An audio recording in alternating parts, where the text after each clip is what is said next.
नमस्कार, शाम के 7 बजे हैं। इस वक्त के बुलेटिन के साथ मैं हूं अनुपम। प्रदेश की हर छोटी बड़ी खबरों को लेकर के हैदराबाद में भारतीय जनता पार्टी की राष्ट्रीय कार्यकारिणी की बैठक चल रही है। बैठक में यूपी के मुख्यमंत्री योगी आदित्यनाथ भी शामिल हैं। यहां 2024 के लोकसभा चुनाव की रणनीति पर मंथन हो रहा है। सीएम योगी के अलावा यूपी बीजेपी के कई नेता भी मीटिंग में मौजूद हैं। बैठक में बीजेपी शासित राज्यों के सीएम और डिप्टी सीएम मौजूद हैं। 2 दिनों तक चलने वाली कार्यकारिणी में 2 प्रस्ताव पास होंगे। एक आर्थिक प्रस्ताव पास होगा, दूसरा वंशवाद मुक्त राजनीति के खिलाफ प्रस्ताव पास होगा। वहीं 3 जुलाई को पीएम मोदी हैदराबाद में एक बड़ी जनसभा को संबोधित करेंगे। इस जनसभा में 33,000 बूथ संयोजक रहेंगे। इस सभा का नाम विजय संकल्प सभा रखा गया है।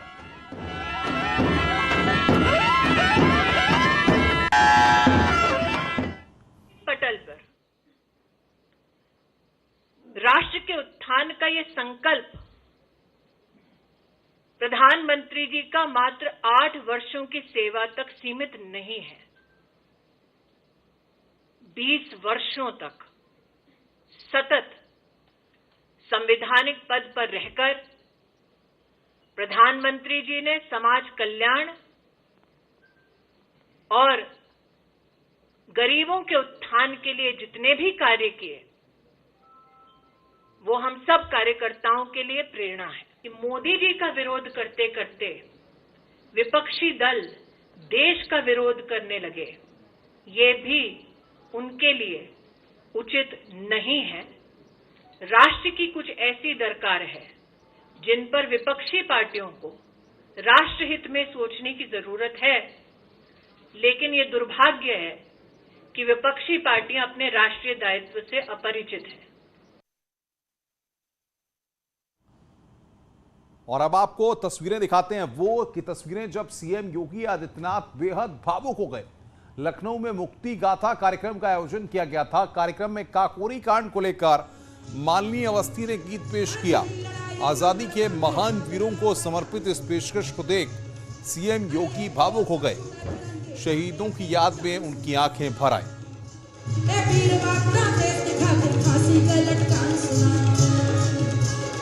काकोरी कांड के शहीदों को सीएम ने यहां पर नमन किया। जब एक तरफ प्रस्तुति हो रही थी माननीय अवस्थी की और शहीदों को याद किया जा रहा था, ऐसे में शहीदों की याद में सीएम योगी भावुक हो गए। माननीय अवस्थी का गीत सुनकर मुख्यमंत्री योगी आदित्यनाथ भावुक हो गए।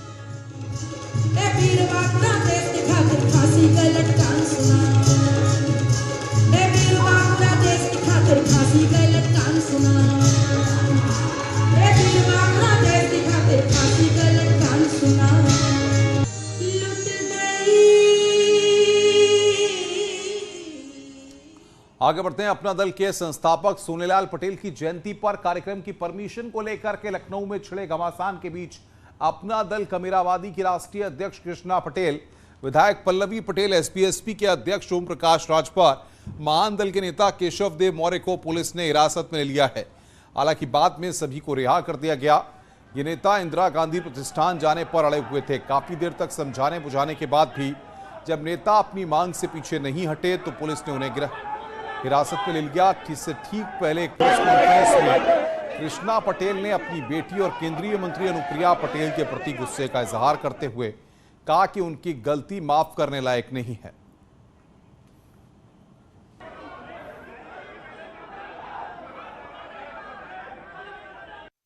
जो कानूनी प्रक्रिया थी उसमें रविंद्रालय बुक कराया, उसको कैंसिल किया। फिर विश्वरैया प्रेक्षागार बुक कराया, उसको कैंसिल किया गया।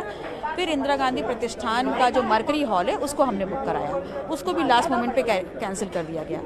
तो मैं इस बात को समझने का प्रयास कर रही हूँ कि हम सरकार के विरोध में कोई आंदोलन नहीं कर रहे हैं, कोई धरना प्रदर्शन नहीं कर रहे हैं, सिर्फ एक शांतिपूर्ण तरीके से संगोष्ठी का आयोजन कर रहे थे। तो क्या आधार है कि एक नहीं 3 जगह कैंसिल किया गया? जयंती मनाना, माँ को जयंती मनाने से रोकने, बेटी रोके, बेटी सरकार में है ना, ये बहुत बड़ा गुनाह है। ऐसा नहीं करना चाहिए। कोई भी मना सकता है, जैसे बाबा साहब डॉक्टर अम्बेडकर की जयंती कोई मना सकता है, उसी तरह डॉक्टर सोनेलाल पटेल पिछड़े, दलित, वंचित, कमेरा के नेता थे। हमारे साथ इस वक्त आशीष पटेल जी हैं। सर, आज सोनेलाल जी की जन्मतिथि के मौके पर जिस तरह की कंट्रोवर्सी हुई, गिरफ्तारी तक की बात पहुंची, यहाँ पर आने की कोशिश कर रहे थे, क्या कहना चाहेंगे? मेरा तो आपके माध्यम से एक सवाल है कि जब रविंद्रालय खाली पड़ा है, सहकारिता भवन खाली पड़ा है, गांधी भवन खाली पड़ा है, तो इसी कार्यालय में मनाने की जिद, उन्हें यह पता था कि चूंकि एक पार्टी को परमिशन मिल चुकी है तो दूसरी पार्टी को प्रशासन परमिशन नहीं देगा शांति व्यवस्था के मद्देनजर, तो हम इसी को इश्यू बना करके टीआरपी ग्रहण करेंगे। और इसके पीछे कुछ आदमी ही नहीं है। आप अभी यहां पर हैं, आपने यहां की भीड़ देखी, जितना हॉल के अंदर है ठसाठस भरे हैं, उसके 3 गुना बाहर खड़े हैं। लेकिन उनके पास कितने कार्यकर्ता हैं आपने भी देखा है कि कोई नमस्ते करने वाला नहीं है। तो मेरा तो सिर्फ इतना कहना है कि इस टीआरपी को, जो लोग, पुरानी आदत है टीआरपी ग्रहण करना, कोई नई बात थोड़ी है। तो क्या आपके संज्ञान में ये बात आई थी कि वो भी उसी हॉल में अपना कार्यक्रम करना चाहते? हमें तो पता ही नहीं था। 1 तारीख को हमको बताया गया कि वहां पर उन्होंने अनुमति मांगी है, लेकिन प्रशासन ने कोई अनुमति दी नहीं।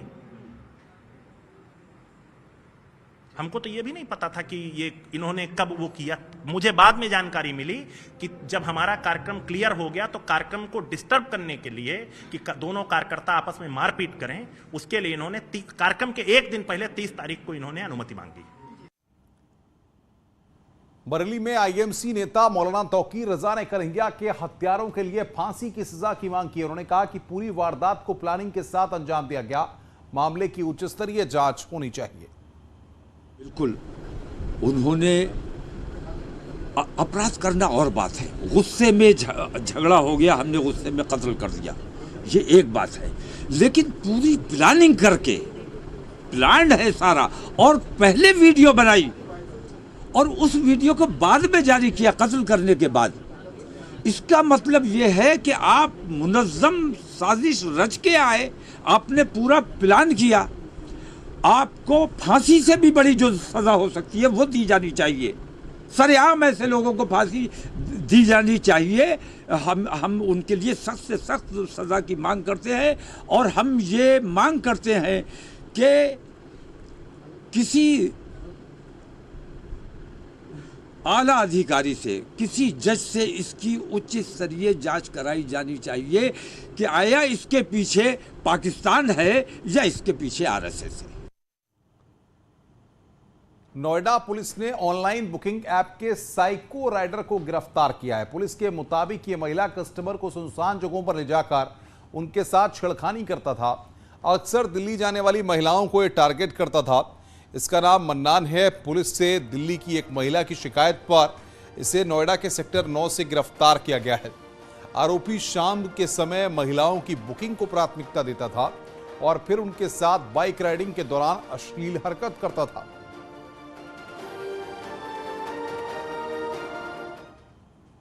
खबर कानपुर से, जहां पर दावते इस्लामी का उदयपुर से कनेक्शन मिलने के बाद लगातार एक के बाद एक खुलासे हो रहे हैं।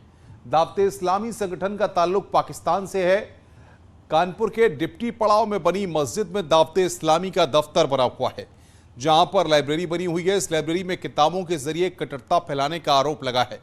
यहां मौजूद एक किताब फैजान सुन्नत, जिसमें मुल्क में बंटवारे के वक्त की वाकये को बयां किया गया है, जिसमें बताया गया है कि कैसे मुसलमानों पर जुल्म किया गया। सूफी खानकाह के राष्ट्रीय अध्यक्ष कौसर जहां मजीदी ने आरोप लगाया है कि दावते इस्लामी की पुस्तकों और उनकी बातों का प्रसार केवल इस्लामिक कट्टरता और लोगों को इस्लाम की तरफ आकर्षित करने के लिए होता है।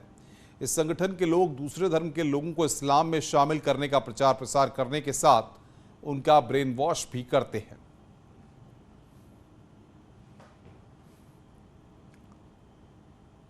खबर कानपुर से, जहां पर एक बड़ा ही हैरान कर देने वाला मामला सामने आया।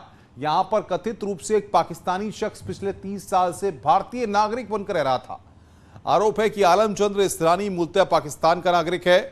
वो लंबी अवधि का वीजा लेकर भारत आया और यहां पर जाली Aadhaar card, voter ID, PAN card आदि बनाकर भारतीय नागरिक के रूप में कानपुर स्थित बर्रा में रहने लगा। इस दौरान वो सरकारी सुविधाओं का भी पूरा लाभ लेता रहा। हद तो ये हो गई कि इस दौरान उसके बेटे ने भारतीय एयरफोर्स में नौकरी हासिल कर ली, वहीं दूसरा सरकारी मुलाजिम बन गया। ये मामला तब सामने आया जब पेशे से वकील ने तीनों के खिलाफ जूही थाने में रिपोर्ट दर्ज कराई है। ये मामला ये है कि ये पाकिस्तानी नागरिक, इसने बिना भारतीय नागरिकता को प्राप्त किए हुए तमाम भारतीय दस्तावेज। मेरठ में इंटरनेशनल ड्रग्स माफिया तस्लीम के काले साम्राज्य पर एक बार फिर खाकी कहर बनकर टूटी है। पुलिस ने तस्लीम को 2 करोड़ की संपत्ति को कुर्क करने की कार्रवाई कर दी। ये कार्रवाई थाना रेलवे रोड इलाके में की गई है। इससे पहले भी इस तस्लीम की 2 बार प्रॉपर्टी सीज की जा चुकी है। पश्चिमी उत्तर प्रदेश में नशे का धंधा ऑपरेट करने वाले तस्लीम की अब तक 4.5 करोड़ की प्रॉपर्टी को पुलिस ने कुर्क कर लिया है। तस्लीम पिछले 2 दशकों से पश्चिमी उत्तर प्रदेश के अलग अलग जिलों में नशे का सिंडिकेट चला रहा था। ये 3 दुकानें आज 14 के अंदर करी जा रही हैं कुर्क, जिनकी वर्तमान में जो कीमत है 2 करोड़ से भी ज़्यादा है। और भी हम चिन्हित कर रहे हैं कि कौन कौन सी प्रॉपर्टी है जो उनके नाम पे है, उस पर हम कार्रवाई करेंगे। कितने मुकदमे तस्लीम पर हैं और अब तक कितने करोड़ की इसकी संपत्ति कुर्क की जा चुकी है? अब तक 4.5 करोड़ से भी ज़्यादा की जो प्रॉपर्टी हम सीज कर चुके हैं और अलग अलग थानों में 50 से भी ज़्यादा उन पे मुकदमे पंजीकृत। इसका कुख्यात ड्रग तस्कर जिसके ऊपर आज भी पुलिस कार्रवाई करने के मूड में, आप देख सकते हैं तस्लीम की प्रॉपर्टी पर पुलिस एक्शन ले रही है, इसको कुर्क कर रही है। 2 करोड़ की संपत्ति आज पुलिस इसको कुर्क कर रही है। मैं आपको बता दूं कि तस्लीम अंतर्राष्ट्रीय ड्रग तस्कर है, जिस पर 53 से ज्यादा मुकदमे दर्ज है और कई बार अंतर्राष्ट्रीय यात्रा वो कर चुका है। पुलिस पहले ही खंगाल रही थी कि कहां कहां उसके कनेक्शन है, विदेशों में कहां कहां तस्लीम के कनेक्शन है, और आज एक बार फिर कुर्की की कार्रवाई को अंजाम दिया गया है। पश्चिमी उत्तर प्रदेश में मेरठ से वो अपना सिंडिकेट चलाता था और गांजा, अफीम, चरस, तमाम तरह के नशे के सौदागर तस्लीम और उसकी फैमिली थी। जैसे जैसे तस्लीम की संपत्तियां पुलिस के सामने आ रही हैं, उसी तरीके से कुर्की की कार्रवाई को अंजाम दिया जा रहा है। तस्लीम तो सलाखों के पीछे है, लेकिन उसकी पत्नी और बेटा इस काले कारोबार को ऑपरेट कर रहे थे। पिछले 2 दशकों से पश्चिम उत्तर प्रदेश में तस्लीम का एक काला कारोबार फैला है। मेरठ, बागपत, बुलंदशहर और तमाम पश्चिम उत्तर प्रदेश के जिलों में इस तरह की ड्रग्स को सप्लाई किया जाता था, जिसके बाद अब पुलिस एक्शन मोड में है। योगी सरकार 2.0 में ड्रग्स माफिया पर सख्त एक्शन किया जा रहा है। कैमरामैन शिव सुदन के साथ न्यूज़ 18 के लिए निखिल अग्रवाल।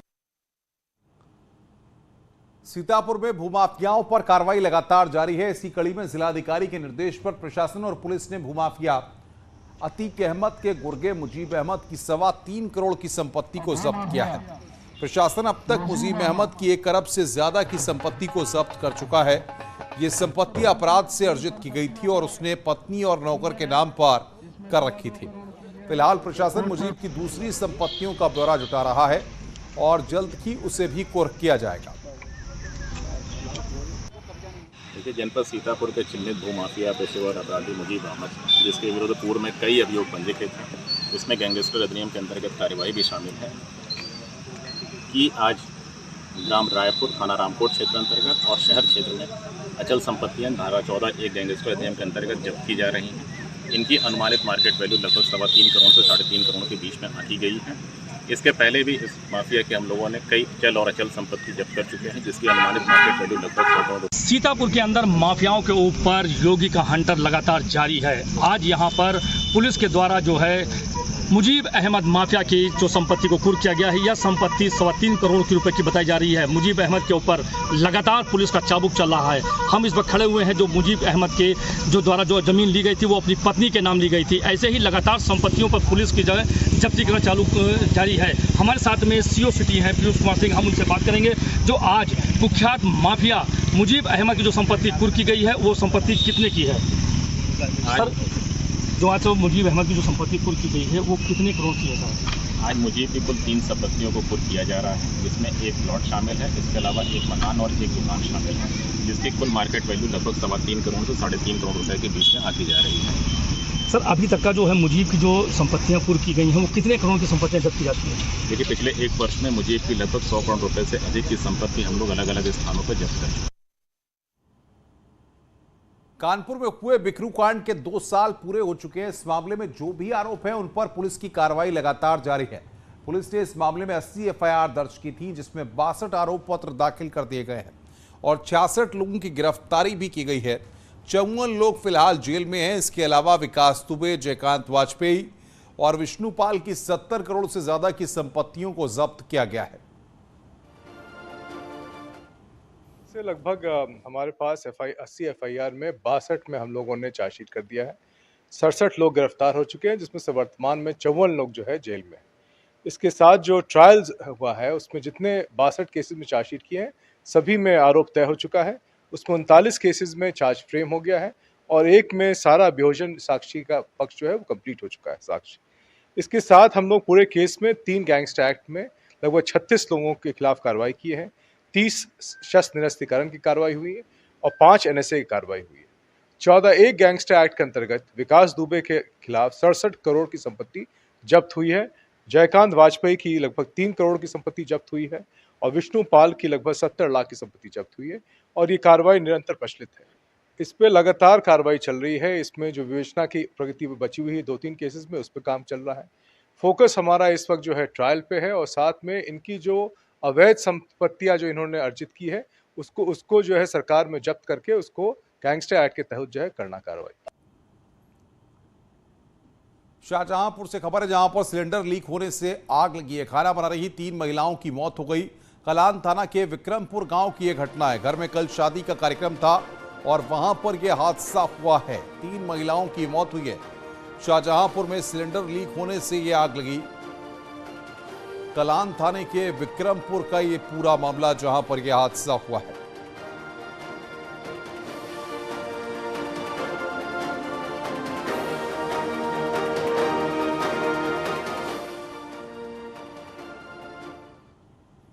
खबर बरेली से है, जहां पर एक स्कूल हेडमास्टर पर महिला शिक्षकों के साथ अभद्र बर्ताव करने का आरोप लगा है। महिला शिक्षकों ने आरोप लगाया कि हेडमास्टर चोरी छुपे उनका वीडियो बनाता था, जिसका विरोध करने पर मारपीट और पथराव किया। अब जिसका वीडियो लगातार वायरल हो रहा है। मामला फरीदपुर के सैदपुर प्राइमरी स्कूल का है। वहीं आरोपी हेडमास्टर के खिलाफ केस दर्ज कर लिया गया है।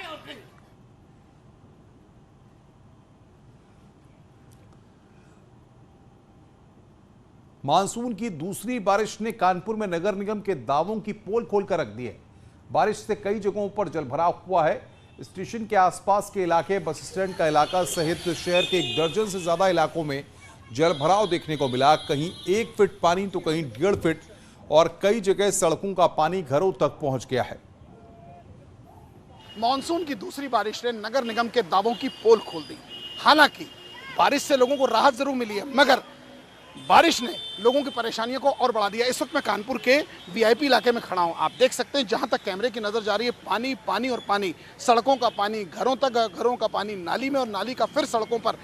आप देखा जा सकता है कैमरे में 1.5 से 2 फुट तक पानी जमा है। शहर में 1 दर्जन ज्यादा ऐसे स्थान है जहां जल भरा हुआ है।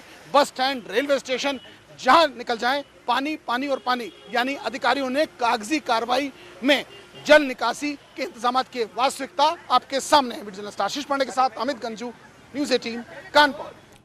उत्तर भारत में मानसून सक्रिय हो रहा है। संगम नगरी प्रयागराज में भी आपको बता दें कि बीते 2 दिन से रुक कर लगातार बारिश का सिलसिला जारी है। शहर के कई इलाकों में जहां तेज बारिश हो रही है, तो वहीं पुराने कई इलाकों में रिमझिम फुहारें पड़ रही हैं। बारिश से तापमान नीचे आया है, जिससे लोगों को उमस भरी गर्मी से बड़ी राहत मिली है। प्रयागराज में तो बहुत ज़्यादा गर्मी थी। अभी वेकेशंस भी चल रहे थे, उसके लिए हम लोग घर पे थे, तो इतना गर्मी का पता नहीं चल रहा था। लेकिन जैसे ही प्रयागराज में हम लोगों ने कदम रखा तो गर्मी की एक समझ में आ गया कि हाँ गर्मी क्या होती है। और आज की बारिश तो इतना ज़्यादा सुकून दे रही है कि हम लोगों को ना कूलर चलाने की कोई वो हो रहा है, और सिर्फ हम लोग एक फ़ैन में हम लोग अपना कर सकते हैं, सब कुछ रह सकते हैं सुकून से, और बहुत शांति भी महसूस हो रही है। पढ़ने में भी बहुत हेल्प हो रही है। खबर कानपुर से। लगातार बदलता मौसम बच्चों की मुसीबतों को बढ़ा रहा है। बच्चे बीमार हो रहे हैं और अस्पतालों में भर्ती हो रहे हैं।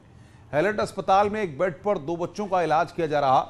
डॉक्टर का कहना है कि बदलते मौसम की वजह से बच्चों को चक्कर भी आ रहे हैं और उसकी वजह से वो बेहोश भी हो जा रहे हैं। खासतौर पर डायरिया के भी शिकार हो रहे हैं।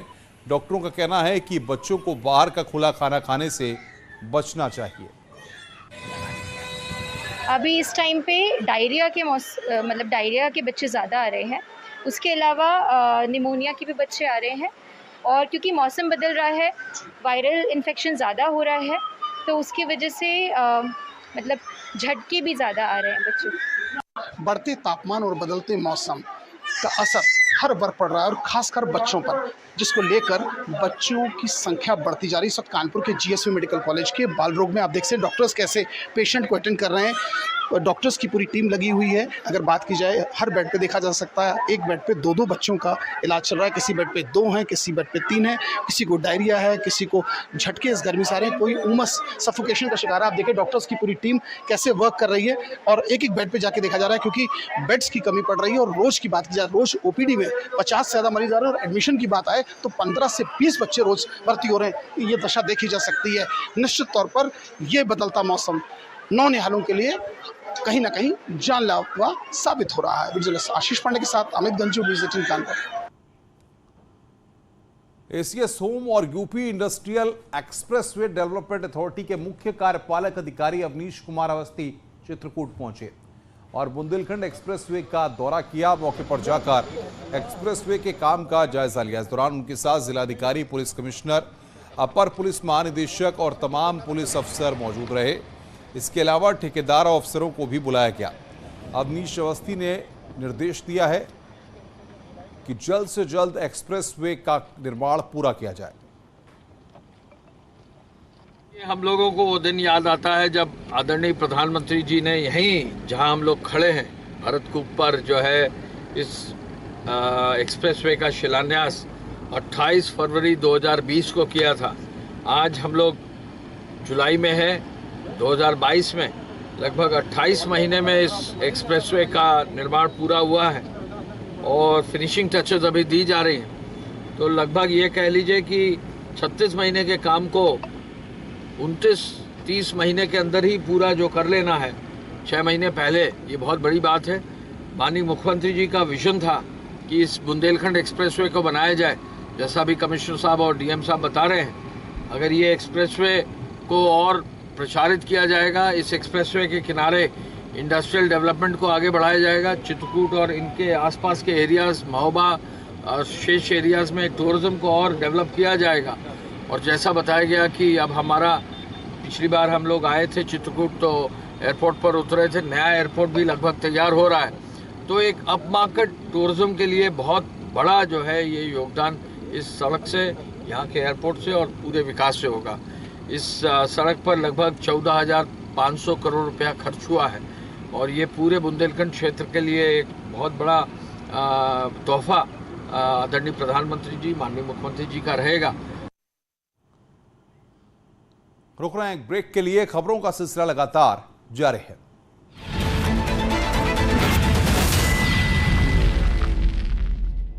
खरीदा था ना